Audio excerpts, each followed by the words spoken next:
నిర్మల్ జిల్లా కుబీర్ మండలంలోని ప్రసిద్ధ పాలజ్ కర్ర వినాయకుడి గణపయ్య ఘనంగా కొలువుదీరింది. 1948లో అంటువ్యాధుల నుండి గ్రామాన్ని రక్షించేందుకు ఈ వినాయకుడిని ప్రతిష్ఠించారు. అప్పటి నుంచి మహిమతో అంటువ్యాధులు మళ్లీ రావు అని గ్రామస్తులు విశ్వసిస్తారు. ప్రతి సంవత్సరం నవరాత్రులలో ఊరేగింపులతో ప్రత్యేక పూజలు నిర్వహిస్తారు. మహారాష్ట్ర, తెలంగాణ, ఇతర రాష్ట్రాల నుంచి లక్షలాది భక్తులు నివాళులర్పిస్తారు. ఆలయ సిబ్బంది భక్తుల సౌకర్యానికి ప్రత్యేక ఏర్పాట్లు చేసుకున్నారు. చిత్తూరు జిల్లా పుంగనూరు ప్రైవేట్ బస్టాండ్లో వైఎస్ఆర్ 116వ వర్ధంతి ఘనంగా జరిగింది. మున్సిపల్ చైర్మన్ అలీఫ్ బాషా వైఎస్ఆర్ విగ్రహానికి పూలమాలలు వేసి నివాళులర్పించారు. ఆయన వైఎస్ఆర్ రాజశేఖర రెడ్డి పేదలకు, రైతులకు, మైనార్టీలకు అనేక సంక్షేమ పథకాలు ప్రారంభించిన మహనీయుడని గుర్తించారు. తండ్రి దారిలో వైఎస్ జగన్ పేదలకు పలు పథకాలు అందిస్తున్నారని అన్నారు. కార్యక్రమంలో రాజకీయ నాయకులు, పార్టీ కార్యకర్తలు, అభిమానులు పాల్గొన్నారు.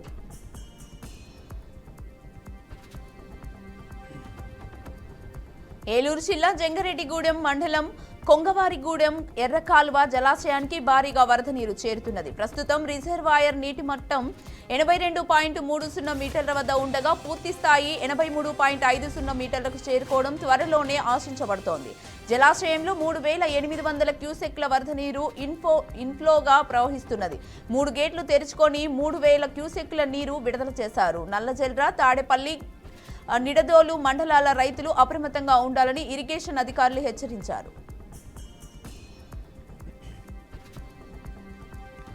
బాపట్లలోని విన్నకోట సురేష్ ఆధ్వర్యంలో పవన్ కళ్యాణ్ పుట్టినరోజు సందర్భంగా మహారక్తదాన శిబిరం నిర్వహించారు. గాదే వెంకటేశ్వరరావు శిబిరాన్ని ప్రారంభించిన పవన్ జనసేన పార్టీ తరపున శుభాకాంక్షలు తెలిపారు. సుమారు 100 మంది రక్తదానంలో పాల్గొన్నట్లు విన్నకోట సురేష్ పవన్ కళ్యాణ్ను పోరాట ప్రతిగామ గుర్తించి ఇలాంటి కార్యక్రమాలు కొనసాగుతాయని తెలిపారు.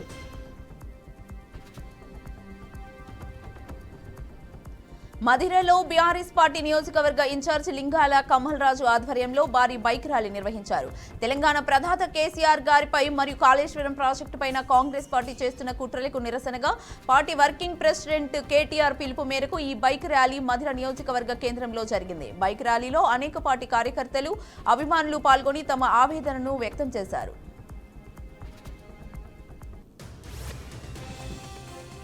ప్రకాశం జిల్లా మార్కాపురంలో బీహార్లో జరిగిన కాంగ్రెస్ బహిరంగ సభలో ప్రధానమంత్రి నరేంద్ర మోడీ తల్లి పట్ల అసభ్యకర వ్యాఖ్యలు చేసిన కాంగ్రెస్ నేతలపై బీజేపీ నేతలు తీవ్ర నిరసన వ్యక్తం చేశారు. ఇదే నేపథ్యంలో వారు రాహుల్ గాంధీ ఫోటోలను గడియార స్తంభం సెంటర్లో పెట్రోల్ పోసి తగలపెట్టి చెప్పుల కాళ్లతో తొక్కారు. సభలో వ్యాఖ్యలు చేసిన కాంగ్రెస్ నేతలు రాహుల్ గాంధీ మద్దతు ఇవ్వకపోవడంపై ఆగ్రహంతో ఈ చర్య తీసుకున్నారు. అనంతరం రాహుల్ గాంధీని అరెస్ట్ చేయాలని స్థానిక పోలీస్ స్టేషన్లో ఫిర్యాదు చేశారు. కృష్ణా జిల్లా పామర్రు మండలం నిమ్మకూరి గ్రామంలో నందమూరి హరికృష్ణ గారి జయంతి సందర్భంగా ఎన్టీఆర్ ట్రస్ట్ ఆధ్వర్యంలో ఉచిత మెడికల్ క్యాంప్ నిర్వహించారు. ఈ కార్యక్రమానికి ప్రముఖ నటి నందమూరి సుహాసిని, నందమూరి రామకృష్ణ ముఖ్య అతిథులుగా హాజరై పాల్గొన్నారు. క్యాంపు ద్వారా గ్రామస్తులకు మెడికల్ సేవలు ఉచితంగా అందించబడుతున్నట్లు తెలియజేశారు.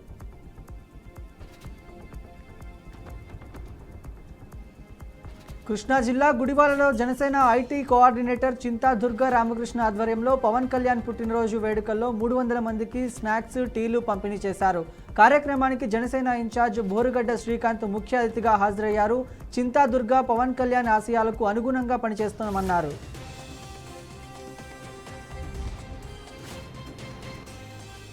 మెదక్ జిల్లా శివంపేటలో ఉదయం 6 గంటల నుండి యూరియా కోసం రైతులు క్యూ కట్టుకొని ఎదురుచూస్తున్నారు. గంటల తరబడి వేచి ఉండగా కూడా యూరియా సరఫరా లేకపోవడం కారణంగా రైతుల ఆవేదన వ్యాప్తి చెందుతోంది. యూరియా కోసం కష్టపడి రాలేదని పరిస్థితులు రైతులకు తీవ్ర బాధగా మారినాయి.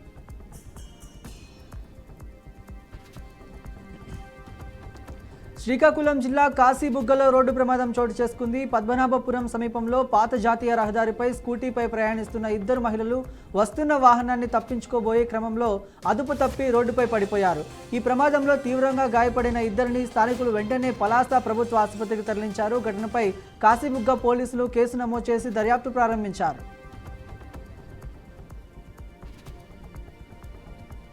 సిద్దిపేటలో బీఆర్ఎస్ పార్టీ కాంగ్రెస్ ప్రభుత్వం సిబిఐ విచారణపై నిరసనగా రోడ్డుపై ధర్నా నిర్వహించింది. రాష్ట్ర పిలుపు మేరకు సిద్దిపేట అంబేద్కర్ చౌరస్తాలో బైఠాయించి బీఆర్ఎస్ నాయకులు కాళేశ్వరం ప్రాజెక్టు ద్వారా రైతులకు నీళ్లు అందించినందుకు సిబిఐ ఎంక్వైరీ వేయడం అసభ్యమని అభిప్రాయపడ్డారు.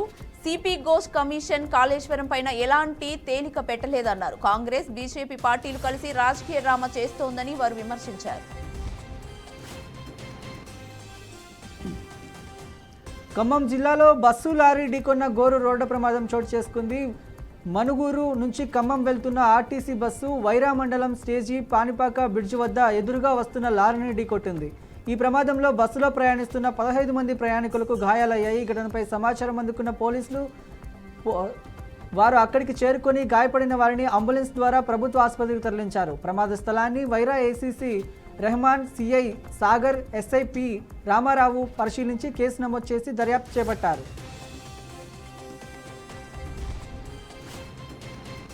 నిర్మల్ జిల్లా బదనకుర్తి గోదావరి బ్రిడ్జి వద్ద బీఆర్ఎస్ నాయకులు 200 మందితో రాస్తా రోకో నిర్వహించారు. ఈ కార్యక్రమంలో ఖానాపూర్, కడం, పెంబి, దస్తీరాబాద్ మరియు ఇతర మండలాల బీఆర్ఎస్ నాయకులు పాల్గొన్నారు. వారు సిబిఐ కేసు అప్పజెప్పిన చర్యకు సమర్థత తెలిపి కాళేశ్వరం ప్రాజెక్టుకు చెప్పిన దుష్ప్రచారం తప్పని నిరూపించారు.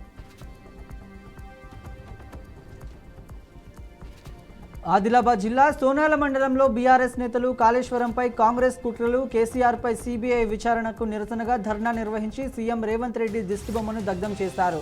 వారు కాళేశ్వర ప్రాజెక్టుకు అవసరమైన నిధులు కాంగ్రెస్ ప్రభుత్వమే దుర్వినియోగం చేశారని, కేసీఆర్ ప్రతిష్ఠ చేసిన ఘనతలను ఓడించారని కుట్రలు చేస్తున్నారని ఆగ్రహం వ్యక్తం చేశారు. సిబిఐ కేసును వెంటనే తీసివేయాలని, స్థానిక ఎన్నికల్లో ప్రజలు తగిన జవాబు ఇస్తారని తెలిపారు.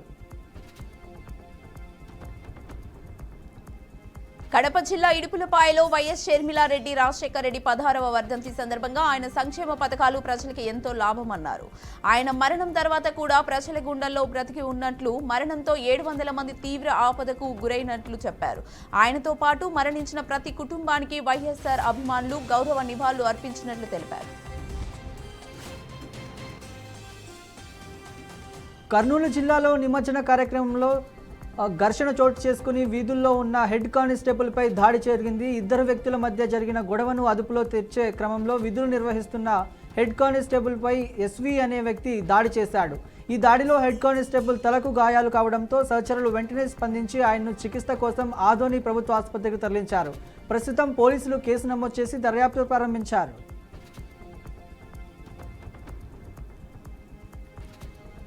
వరంగల్ జిల్లా భీమారం గ్రామంలోని 68 ఎకరాల శ్యామల చెరువు కబ్జా సమస్య తీవ్రంగా కొనసాగుతోంది. ప్రస్తుతం ఈ చెరువు కేవలం 35 ఎకరాల మేరే మిగిలి ఉంది. ఎన్నో సంవత్సరాలుగా స్థానిక ప్రజలు, ప్రభుత్వ కార్యాలయాలు, అధికారుల వద్ద చెరువును కాపాడాలని పెదవి చేస్తున్నారు. కానీ ఎలాంటి ఫలితం లేదు. చెరువులను కాపాడాల్సిన బాధ్యత ప్రభుత్వం, ఉన్నతాధికారులు మరియు ఇరిగేషన్ శాఖపై ఉన్నప్పటికీ కబ్జాదారులపై చర్యలు తీసుకోవడం లేదని వారు తీవ్ర ఆందోళన వ్యక్తం చేశారు. ఏలూరు జిల్లాలో లక్ష్మీపురం వద్ద ప్రైవేట్ స్కూల్ బస్సును వెనుక నుంచి లారీ ఢీకొట్టింది. ఈ ప్రమాద సమయంలో బస్సులో విద్యార్థులు ఉన్నప్పటికీ ఎవరికీ గాయాలు కాలేదు. ఈ ఘటనతో విద్యార్థులు, వారి తల్లిదండ్రులు, స్కూల్ యాజమాన్యం ఊపిరి పీల్చుకున్నారు. ఆదిలాబాద్ జిల్లా సోనాల మండలంలోని అంబేద్కర్ కూడలిలో బీఆర్ఎస్ నాయకులు పెద్ద ఎత్తున నిరసన చేపట్టారు. కాళేశ్వరం ప్రాజెక్టుపై కాంగ్రెస్ ప్రభుత్వం చేస్తున్న దుష్ప్రచారాన్ని, మాజీ ముఖ్యమంత్రి కేసీఆర్ పై సిబిఐ విచారణను తీవ్రంగా ఖండిస్తూ రహదారిపై ధర్నా నిర్వహించారు. ఈ సందర్భంగా సీఎం రేవంత్ రెడ్డి దిష్టిబొమ్మను దగ్ధం చేశారు. నాయకులు కాళేశ్వరం ప్రాజెక్టు ద్వారా రాష్ట్రంలో 64 లక్షల ఎకరాలకు సాగునీరు అందించడమే కాకుండా తెలంగాణను అన్నపూర్ణ రాష్ట్రంగా తీర్చిదిద్దిన ఘనత కేసీఆర్దేనని పేర్కొన్నారు.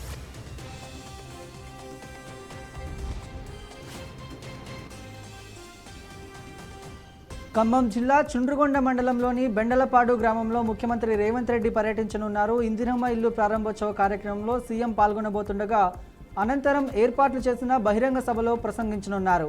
ఈ నేపథ్యంలో జరుగుతున్న ఏర్పాట్లను రాష్ట్ర రెవెన్యూ శాఖ మంత్రి పొంగులేటి శ్రీనివాస్ రెడ్డి పరిశీలించారు. సభకు వచ్చే ప్రజలకు ఎలాంటి ఇబ్బందులు కలగకుండా కావాల్సిన అన్ని ఏర్పాట్లు చేయాలని అధికారులకు మంత్రి సూచించారు.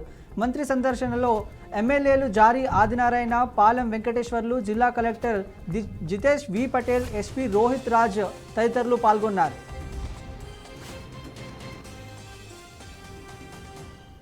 మహబూబాబాద్ జిల్లా మరిపేడ మండల కేంద్రంలో యూరియా సరఫరాపై రైతులు ధర్నా చేపట్టారు.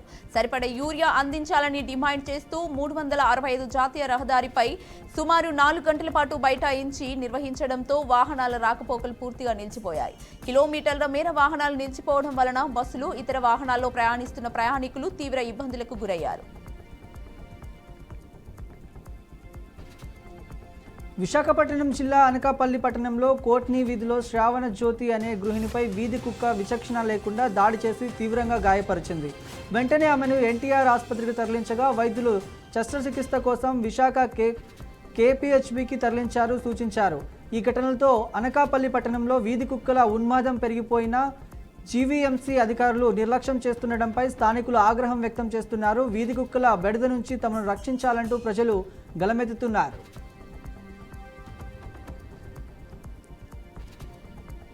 కర్నూలు జిల్లా కోసిగి మండలం సాతనూరు కొట్టాల గ్రామంలో ప్రభుత్వ పాఠశాలలో పైకప్పు కూలిన ఘటన పెను ప్రమాదాన్ని తప్పించింది. కావడంలో విద్యార్థులు లేక ప్రాణాపాయం తప్పింది. గత 15 ఏళ్లుగా గ్రామస్తులు రిపేర్ కోసం విజ్ఞప్తులు చేస్తున్నా అధికారులు స్పందించలేదు. మండల ఎంఈఓ పాఠశాలను పరిశీలించి నివేదికను ఉన్నతాధికారులకు పంపుతామని వెల్లడించారు. సంగారెడ్డి జిల్లా పటాన్ చెరువులో బీఆర్ఎస్ పార్టీ నేతలు కాంగ్రెస్ ద్రోహ రాజకీయాలకు వ్యతిరేకంగా నిరసన ధర్నా నిర్వహించారు. కాళేశ్వరం ప్రాజెక్టును సిబిఐకి అప్పగించడం ద్వారా వ్యతిరేక చర్యగా విమర్శించారు. కేసీఆర్ పథకాల రాష్ట్రానికి ఆదర్శంగా నిలుస్తున్నాయని, ప్రజలు కాంగ్రెస్ బీజేపీ కుట్రలను తిరస్కరిస్తారని తెలిపారు.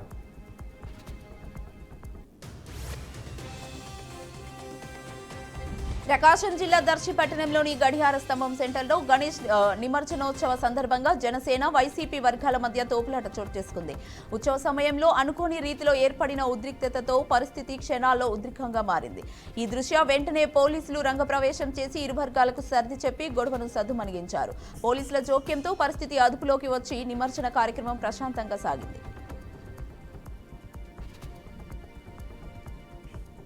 మేడ్చల్ జిల్లా దమ్మాయిగూడ కీసర ప్రాంగణంలో బీఆర్ఎస్ పార్టీ నేతలు, కార్యకర్తలు కాళేశ్వరంపై కాంగ్రెస్ సర్కారు చేస్తున్న కుట్రలకు నిరసన నినాదాలు నిర్వహించారు.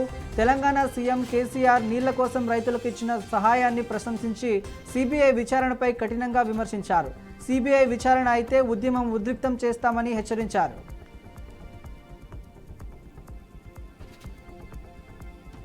అన్నమయ్య జిల్లా కేంద్రంగా రాయచోటి మారదని రాష్ట్ర రవాణా, యువసేన, క్రీడా శాఖ మంత్రి మండిపల్లి రాంప్రసాద్ రెడ్డి స్పష్టం చేశారు. జిల్లాల పునర్విభజనలో భాగంగా భౌగోళిక పరిస్థితులను దృష్టిలో పెట్టుకుని రాయచోటిని కేంద్రంగా ఎంపిక చేశారని తెలిపారు. రాయచోటి టీడీపీ కార్యాలయంలో ఆయన జిల్లా కేంద్రం మారుతుందన్న వదంతులను నమ్మవద్దని, టీడీపీ శ్రేణులు వాటిని తిప్పికొట్టాలని కోరారు. గత ఎన్నికల్లో చంద్రబాబు స్వయంగా రాయచోటి కేంద్రంగా ఉంటుందని హామీ ఇచ్చారని గుర్తు చేశారు. నా ఊపిరి ఉన్నంత వరకు రాయచోటి జిల్లా కేంద్రంగా మారదన్నారు.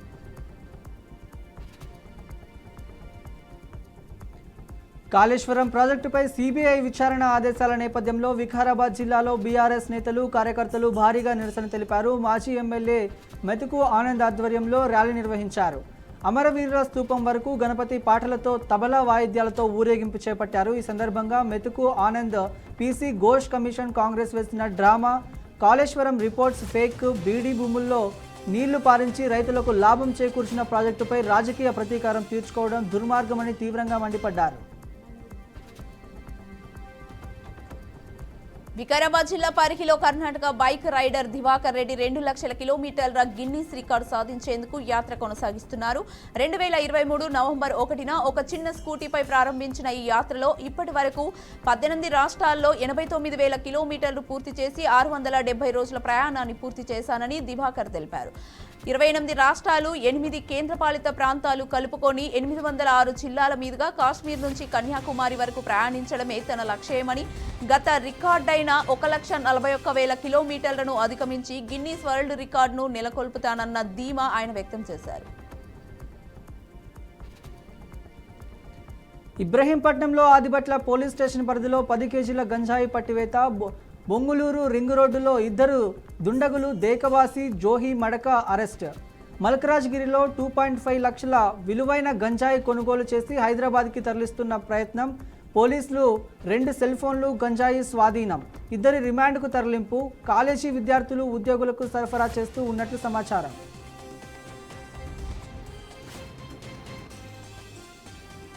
యాదాద్రి భువనగిరి జిల్లా చౌటుప్పల్ మండలం పతంగి టోల్ ప్లాజా వద్ద బీజేపీ రాష్ట్ర అధ్యక్షుడు రామచంద్రరావును ఘనంగా స్వాగతించడంతో చౌటుప్పల్ బీజేపీ శ్రేణి సంబరాలు జరుపుకున్నారు. విమోచన దినోత్సవ సందర్భంగా చిట్యాల మండలం గుండ్రంపల్లి గ్రామానికి బయలుదేరుతున్న రామచంద్రరావును బజార్లు పూసలు జై బాద్షా నినాదాలతో అద్భుతంగా ఆహ్వానించారు. జూరాల సుంకేసుల ప్రాజెక్టుల నుంచి శ్రీశైలం జలాశయానికి వరద ప్రవాహం క్రమంగా తగ్గుతోంది. దీంతో ఒక గేటు మూసివేసి ప్రస్తుతం 9 గేట్ల ద్వారా నాగార్జున సాగర్కు నీటిని విడుదల చేస్తున్నారు. శ్రీశైలం ప్రాజెక్టులో 2,93,723 క్యూసెక్కులు చేరుతుండగా 3,34,628 క్యూసెక్కుల నీటిని దిగువకు విడుదల చేస్తున్నారు. జలాశయం పూర్తి స్థాయి నీటి మట్టం 885 అడుగులు కాగా ప్రస్తుతం 881.70 అడుగులకు చేరింది. నీటి నిల్వ సామర్థ్యం 215.80 టీఎంసీలు కాగా ప్రస్తుతం 197.46 టీఎంసీలుగా కొనసాగుతోంది. జనసేన అధినేత డిప్యూటీ సీఎం పవన్ కళ్యాణ్ కు సీఎం చంద్రబాబు, మంత్రి నారా లోకేష్ పుట్టినరోజు శుభాకాంక్షలు తెలిపారు. పవన్ ని అడుగడుగునా సామాన్యుడి పక్షంగా మాటకు కట్టుబడి ప్రజల దీవెనలతో నిండిన నాయకుడిగా విశేషించారు. ఆయన రాజకీయ విలువలు, ధైర్యం, పాలనలో సహకారం అమూల్యమన్నారు.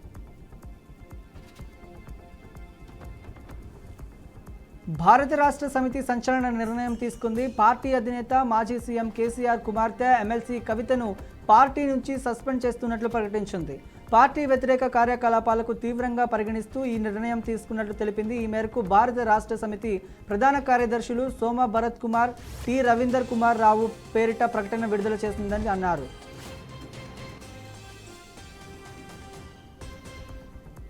కడప జిల్లా సీకేదిన్న ఎంపీపీ హై స్కూల్లో అధునాతన స్మార్ట్ కిచెన్ ను మంత్రి నారా లోకేష్ ప్రారంభించారు. ఈ కిచెన్ లో 1787 మంది విద్యార్థులకు భోజనం తయారు చేసి పంపిణీ చేశారు. కమలాపురం నియోజకవర్గంలో 2, జమలమడుగు నియోజకవర్గంలో 2, కడప నియోజకవర్గంలో మరో స్మార్ట్ కిచెన్ ను వర్చువల్ గా ప్రారంభించారు. ఈ 5 స్మార్ట్ కిచెన్ల ద్వారా 136 పాఠశాలల్లోని 10,323 మందికి రుచికరమైన భోజనం తయారు కానుంది. ప్రత్యేక వాహనాల ద్వారా వండిన భోజనాన్ని పాఠశాలకు తరలించామన్నారు. తెలంగాణ సీఎం రేవంత్ రెడ్డి తనపై సైఫాబాద్ పోలీస్ స్టేషన్లో నమోదైన కేసు కొట్టివేయాలని హైకోర్టులో పిటిషన్ దాఖలు చేశారు. 2021లో ఏఐసీసీ పిలుపున మేరకు పీసీసీ ఆధ్వర్యంలో రాజ్భవన్ ముట్టడి కార్యక్రమం జరిగింది. దీనిపై పలు సెక్షన్ల కింద కేసులు నమోదయ్యాయి. కేసు ప్రస్తుతం నాంపల్లి ప్రజాప్రతినిధుల కోర్టులో పెండింగ్లో ఉంది. హైకోర్టు రేవంత్ రెడ్డికి హాజరు మినహాయింపు ఇచ్చింది. పబ్లిక్ ప్రాసిక్యూషన్ పల్లె నాగేశ్వరరావు కౌంటర్ దాఖలు చేయాలని ఆదేశం వచ్చింది. విచారణకు వచ్చే నెల 7వ తేదీ వరకు వాయిదా వేసింది. కాళేశ్వరం ప్రాజెక్టు వ్యవహారంలో జస్టిస్ పీసీ ఘోష్ నివేదిక ఆధారంగా సీబీఐ విచారణ చేపట్టకూడదని తెలంగాణ హైకోర్టు ఆదేశించింది. మాజీ సీఎం కేసీఆర్, మాజీ మంత్రి హరీష్ రావు దాఖలు చేసిన పిటిషన్పై విచారణలో వాటికి విచారణ అర్హత లేదని ప్రభుత్వం వాదించింది. రాష్ట్ర ప్రభుత్వం ఇప్పటికే సీబీఐ దర్యాప్తును అనుమతించిందని, ఎన్డీఎస్ఏ నివేదిక ఆధారంగా దర్యాప్తు జరుగుతుందని కోర్టుకు తెలియజేశారు. తదుపరి విచారణను అక్టోబర్ 7కి వాయిదా వేశారు. కాళేశ్వరం ప్రాజెక్టుపై ఆరోపణలు ప్రత్యారోపణల యుద్ధం నడుస్తోంది. జస్టిస్ పీసీ ఘోష్ కమిషన్ నివేదిక ఆధారంగా కేసును ప్రభుత్వం సీబీఐ విచారణకు అప్పగించడంతో రాజకీయం రసకందంగా పడింది. Kaleshwaram project PC Ghosh commission నివేదికపై భారత రాష్ట్ర సమితి ఎమ్మెల్సీ కవిత చేసిన వ్యాఖ్యలు సంచలనం సృష్టిస్తున్నాయి. కాళేశ్వరం ప్రాజెక్టు నిర్మాణంలో అవినీతి జరిగినట్లు కవిత అంగీకరించారని ఎమ్మెల్సీ అద్దంకి దయాకర్, ప్రభుత్వం విప్ ఆది శ్రీనివాస్ అన్నారు. కాళేశ్వరం విచారణ సీబీఐకి అప్పగించడంపై హర్షం వ్యక్తం చేసిన భాజపా అన్ని ఆధారాలు ఇవ్వాల్సిన డిమాండ్ చేసింది. విద్యుత్ స్తంభం మీద పడి సాఫ్ట్వేర్ ఇంజనీర్ మృతి చెందారు. ఈ ఘటన హైదరాబాద్లోని నాచారం పిఎస్ పరిధిలో చోటు చేసుకుంది. కార్తికేయ నగర్ కు చెందిన సాత్విక్ మంగళవారం తెల్లవారుజామున బైక్ పై వెళ్తుండగా డివైడర్ మధ్యలో ఉన్న విద్యుత్ స్తంభం విరిగి ఒక్కసారిగా ఆయనపై పడింది. దీంతో సాత్విక్ మృతి చెందాడు. ఈ ఘటనపై నాచారం పోలీసులు కేసు నమోదు చేసి దర్యాప్తు చేపట్టారు.